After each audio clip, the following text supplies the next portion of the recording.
नमस्कार, मी सुमित शंकर सावंत आणि तुम्ही पाहताय TV9 मराठी न्यूज टॉप 9 या बुलेटिनमध्ये तुमचं स्वागत। सुरुवातीलाच दिल्लीमध्ये घडामोडी घडतात त्या संदर्भातल्या टॉप 9 बातम्या। नरेंद्र मोदींचा पंतप्रधान पदाचा राजीनामा राष्ट्रपतींनी स्वीकारला। सरकार स्थापनेपर्यंत मोदी काळजीवाहू पंतप्रधान म्हणून कार्यभार सांभाळणार।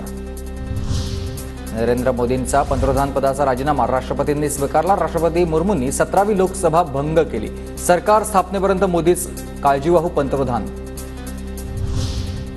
राष्ट्रपतींनी एनडीएच्या खासदारांना 7 जूनला भेटण्याची वेळ दिली। संध्याकाळी 5 ते 7 दरम्यान भेटून राष्ट्रपतींना सत्ता स्थापनेचा प्रस्ताव देणार।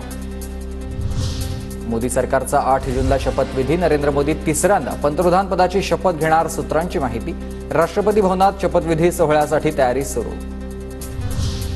शक्य तितक्या लवकर सरकार स्थापन करा। एनडीएच्या बैठकीत नितीश कुमारांची भाजप नेतृत्वाला विनंती। आम्ही तुमच्या सोबत आहोत, नितीश कुमार यांचं आश्वासन। तेलुगू देसम पार्टीचे नेते चंद्रबाबू नायडू आणि पीयूष गोयल यांच्यात दिल्लीत बैठक। सत्ता स्थापनेबाबत चंद्रबाबू नायडूंची भूमिका महत्त्वाची।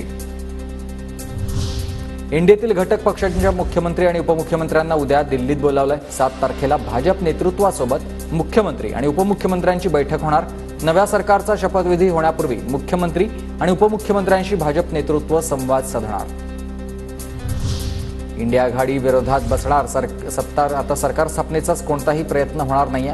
मोदींना धोरणात्मक विरोध करणार काँग्रेस अध्यक्ष मल्लिकार्जुन खरगे यांची माहिती।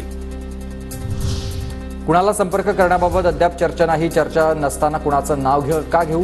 नितीश कुमारांच्या प्रश्नावर शरद पवारांचं उत्तर आहे।